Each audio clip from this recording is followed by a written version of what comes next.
The letter fluttered to the floor, the words searing into my mind like a branding iron. Lydia, you have a sister. My mother-in-law's voice echoed hollowly as I stared at her in disbelief. Robert shifted uncomfortably beside me on the plush sofa. Greta, what are you talking about? She clasped her hands, her eyes downcast. I should have told you both sooner. Years ago, before we met, Robert. She trailed off, leaving the implication hanging heavily in the air. A sick feeling twisted in my gut as the truth dawned on me. Robert had a child from another relationship, a daughter he had never mentioned, a secret buried so deep that even I was oblivious. Who is she? I demanded, my voice trembling with a potent mix of shock and betrayal. Robert's Adam's apple bobbed as he swallowed hard. Her name is Emma. She's 16 now. 16 years old. The realization slammed into me like a freight train. This girl had existed all this time, mere miles away from us, and we knew nothing about her. Greta reached out, her papery skin brushing my arm. I'm sorry, dear. We wanted to protect you from... I jerked away from her touch, anger flaring hot. Protect me? By lying all these years? Robert ran a hand through his tousled brown hair, agitation etched into his features. Lydia, please. Let me explain. But I had heard enough. Snatching my purse from the side table, I stormed out of the living room and into the hallway, the plush carpet muffling my hurried footsteps. Lydia, wait!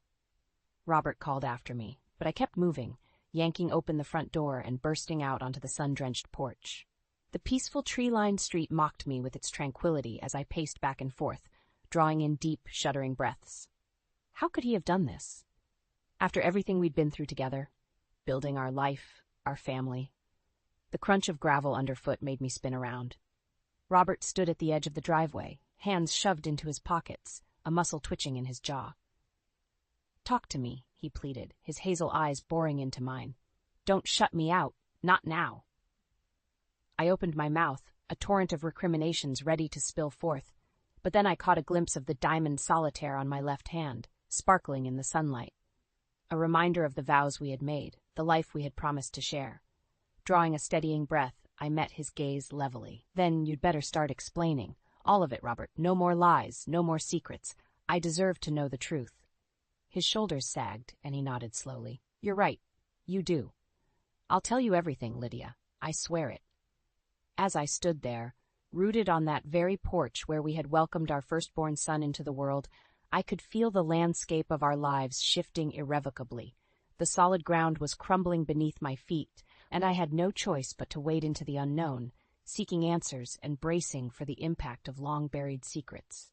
The moving truck rumbled up the driveway, its bulky form casting a long shadow across the freshly paved asphalt. I watched from the living room window as the burly movers unloaded box after box, their grunts carrying through the glass pane. Are you sure about this, Greta? I asked, turning to face my mother-in-law. She stood in the middle of the room, surveying the space with a critical eye. Of course, dear. She patted my arm in a placating gesture. With Emma coming to live with us, you'll need all the help you can get. My jaw clenched at her condescending tone, as if I couldn't handle my own family affairs without her interference. The front door swung open, and Robert stepped inside, his brow furrowed. The movers are just about finished unloading Greta's things. Excellent, Greta declared, clasping her hands together. Now, where should we set up my bedroom? I opened my mouth to protest, but Robert cut me off with a pleading look. Mom, are you sure you don't want to reconsider staying in your own place? We've got plenty of room here, but... Nonsense, Greta scoffed, waving a dismissive hand. I'm not getting any younger, and with my health issues, it's best if I'm close by. You'll need me around, especially with a teenage girl in the house. A flicker of irritation crossed Robert's face, but he remained silent. I knew he was torn, caught between his loyalty to me and his sense of duty toward his mother.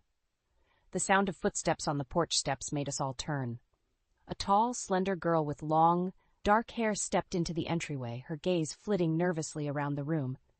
Emma, Robert said, his expression softening. Come on in, sweetheart.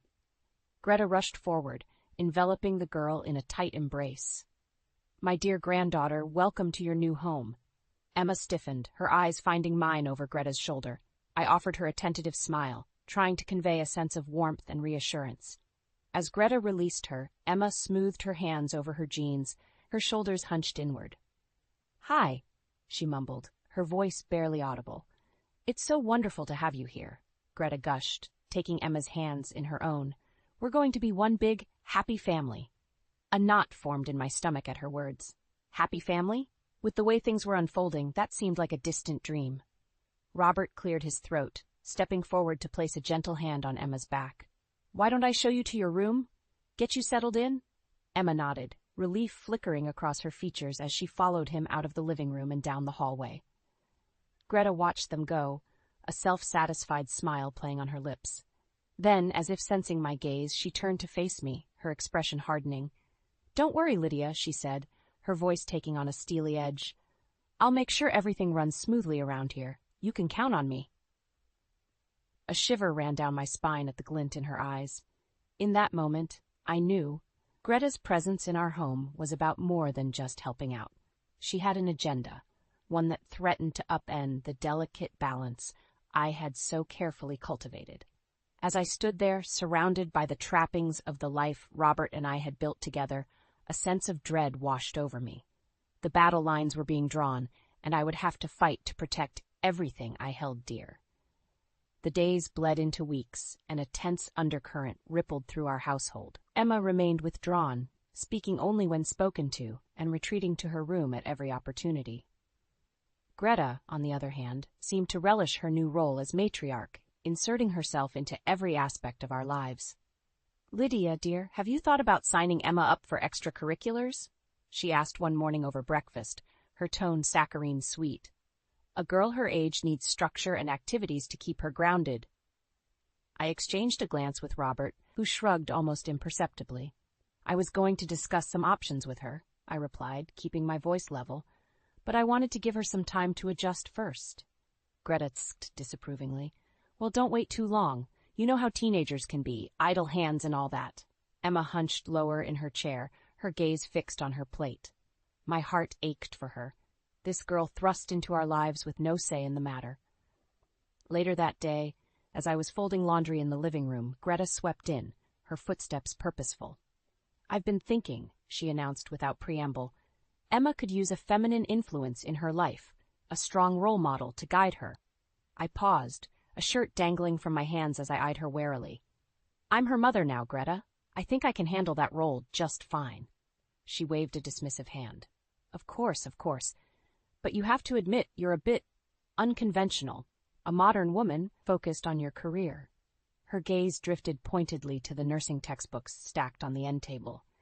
Anger flared hot in my chest, but I bit back a retort, reminding myself to choose my battles carefully. Greta seemed to sense my irritation, for she softened her tone. "I only want what's best for Emma," she said, resting a hand on my arm. "You understand that, don't you, dear?" Before I could respond, the sound of footsteps drew our attention. Emma hovered in the doorway, her expression unreadable. "Everything okay?" I asked, offering her a reassuring smile. She opened her mouth, then seemed to think better of it, shaking her head. "Never mind," she muttered, turning on her heel and retreating back down the hallway. Greta watched her go, a calculating look in her eyes. "Like I said, Lydia, she needs guidance, and I intend to provide it, whether you like it or not." A shiver ran down my spine at the thinly veiled threat in her words. In that moment I knew Greta wasn't just overstepping boundaries. She was deliberately driving a wedge between Emma and me, undermining my authority at every turn.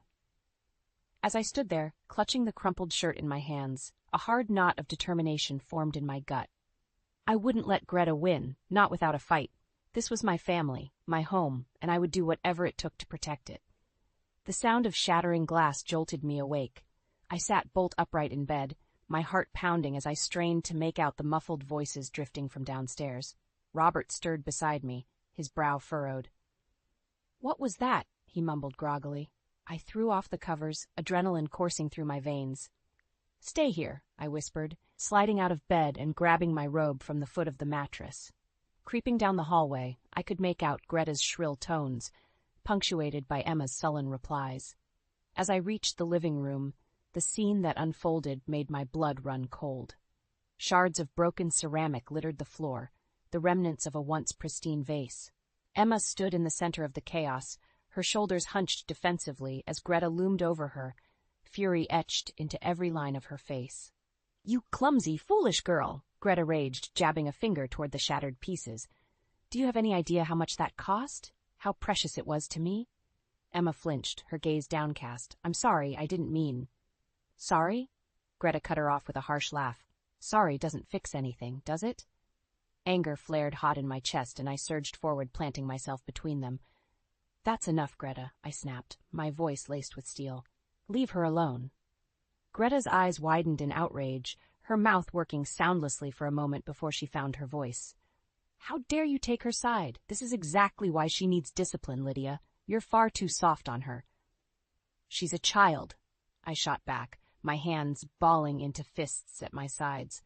"And she made a mistake, one that doesn't warrant this kind of reaction." Greta opened her mouth, no doubt to unleash another tirade, but I held up a hand, cutting her off. "No, I'm done listening to you berate her, undermine me at every turn. This is my home, Greta, my family, and I won't have you treating Emma this way anymore."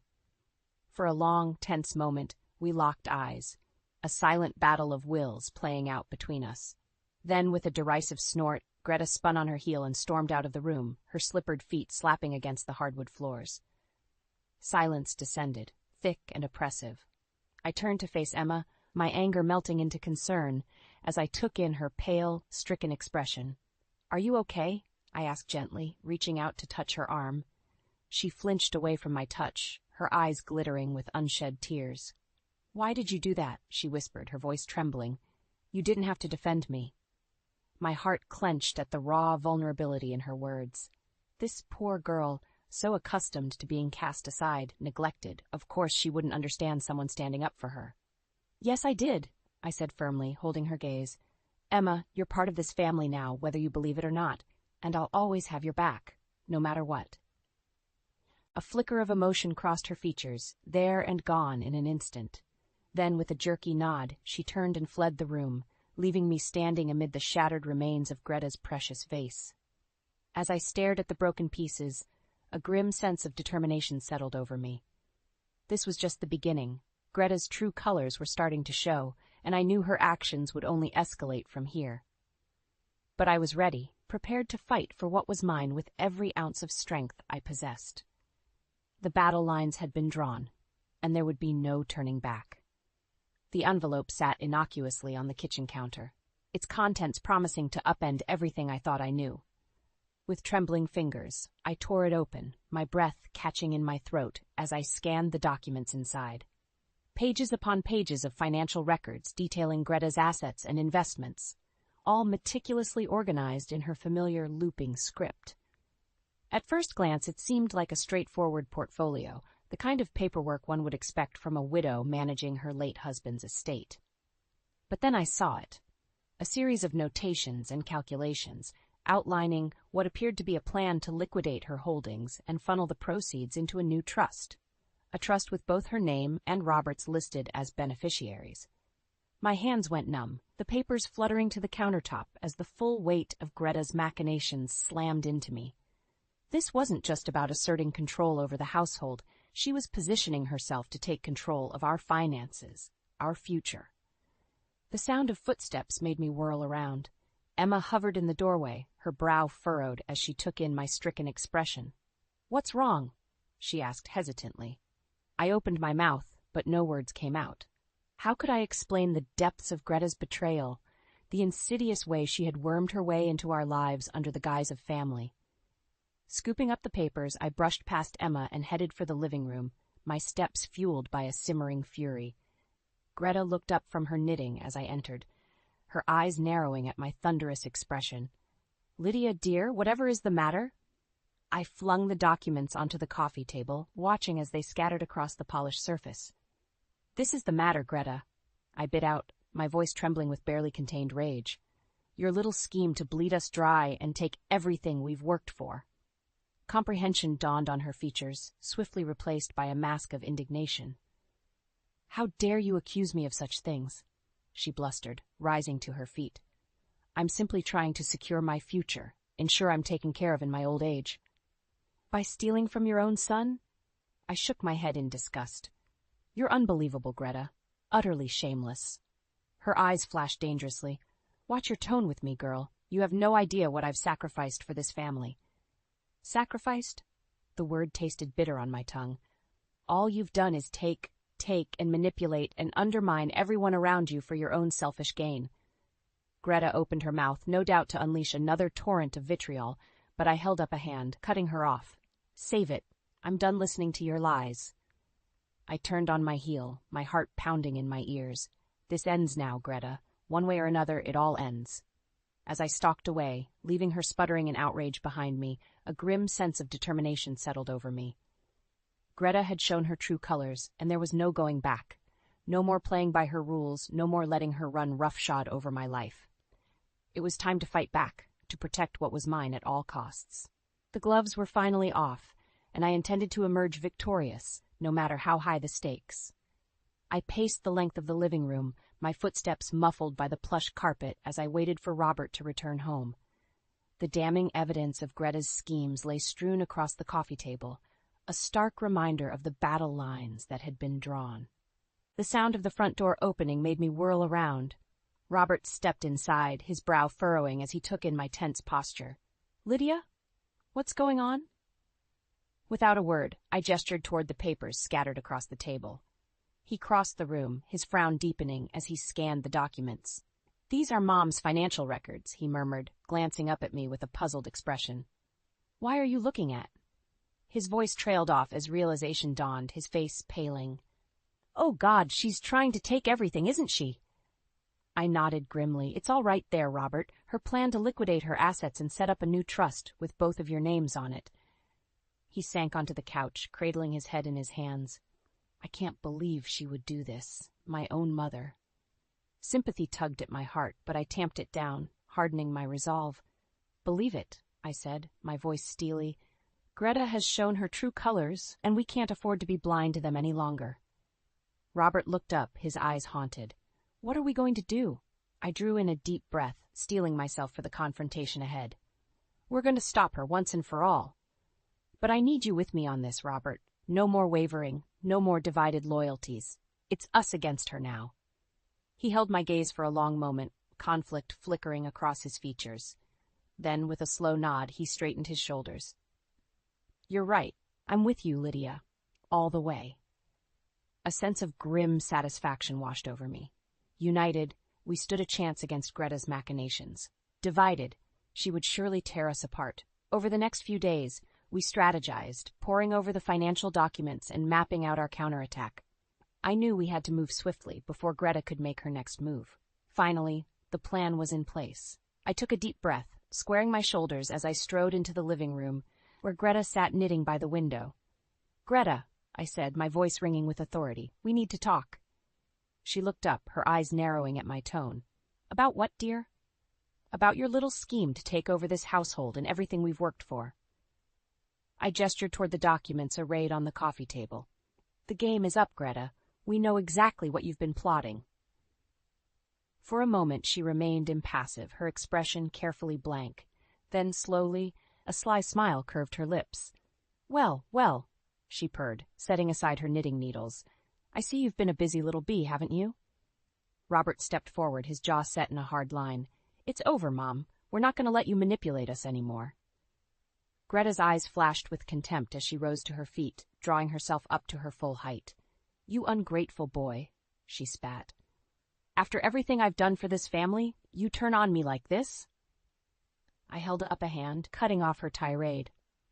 Enough, Greta.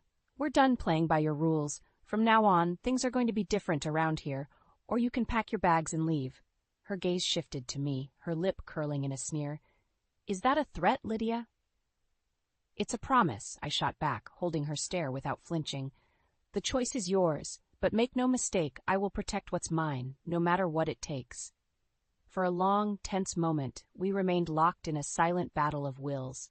Then, with a derisive snort, Greta turned on her heel and swept from the room, her slippered feet slapping against the hardwood floors. As her footsteps faded, I exhaled a long, shuddering breath, the adrenaline ebbing from my veins. Robert stepped forward, wrapping his arms around me in a fierce embrace. Thank you, he murmured into my hair, for standing up for us, for our family. I leaned into his warmth, drawing strength from his solid presence. The war was far from over, but for now we had claimed a small victory, and I intended to savor it, because the real battle was still to come. The dining room table groaned under the weight of the lavish spread I had prepared, a feast fit for a celebration, though the atmosphere was anything but festive. Tension hung thick in the air as our extended family trickled in, casting furtive glances my way. Robert's Aunt Marjorie was the first to speak up, her brow furrowed in concern. "Lydia, dear, what's this all about? Your message sounded rather urgent." I exchanged a loaded glance with Robert, who gave me an imperceptible nod. Taking a steadying breath, I turned to face our assembled relatives. "Thank you all for coming," I began, my voice ringing with steely determination. "I know this was somewhat last minute, but there's an important matter we need to address as a family." Greta shifted in her seat, her eyes narrowing. "And what matter would that be exactly?" I met her challenging stare head-on, refusing to be cowed. "Your relentless attempts to undermine my authority in this household, and your underhanded schemes to take control of our finances for your own gain." A collective gasp rippled through the room as I laid out the evidence, the damning paperwork detailing Greta's meticulous plans. Shock and disbelief flickered across the faces of our relatives as the truth came to light. Greta, for her part, remained outwardly impassive, but I could see the fury simmering in her eyes, the muscle twitching in her jaw. "How dare you accuse me of such things?" she spat, rising to her feet and planting her hands on the table with a resounding thud. "I've only ever had this family's best interests at heart. By trying to bleed us dry?" I shot back, refusing to back down. "By manipulating and deceiving us at every turn? That's not love, Greta. That's greed, plain and simple." Her face contorted with rage, and for a moment I thought she might lunge across the table at me. But then a tremor ran through her frame and she seemed to deflate, sinking back into her chair. "You ungrateful, selfish girl," she hissed, her voice trembling with barely contained emotion. "After everything I've sacrificed." A heavy silence descended, broken only by the ticking of the grandfather clock in the corner. Our relatives shifted uncomfortably, their gazes darting between Greta and me, unsure of where to place their loyalties. Finally, Aunt Marjorie cleared her throat, her expression one of profound sadness. "Greta, is it true? Did you really do these things?" Greta's jaw worked soundlessly for a moment, her eyes glistening with unshed tears. Then, with a jerky nod, she seemed to crumple in on herself, her shoulders slumping in defeat. She whispered, her voice barely audible, "It's all true." A collective exhalation swept through the room, as if everyone had been holding their breath. I felt a surge of vindication, tempered by an unexpected twinge of pity for the broken woman before me. Robert reached out, his hand finding mine and giving it a gentle squeeze. A silent show of support and solidarity, reminding me that we were in this together, united against the threat that had nearly torn our family apart. As the shock wore off and our relatives began to process the revelations, one by one, they turned to face Greta, their expressions ranging from disappointment to outright disgust. And in that moment, I knew the battle had been won. Greta's web of lies and manipulation had finally unraveled, leaving her exposed and powerless in the face of the family she had sought to control. It was a hollow victory, tinged with the bitter aftertaste of betrayal. But as I looked around the table at the faces of those I loved most, I knew it was a sacrifice worth making to protect what truly mattered. No matter the cost, I would always fight for my family. The gentle breeze carried the sweet scent of freshly turned earth as I knelt in the garden, my fingers sinking into the rich soil.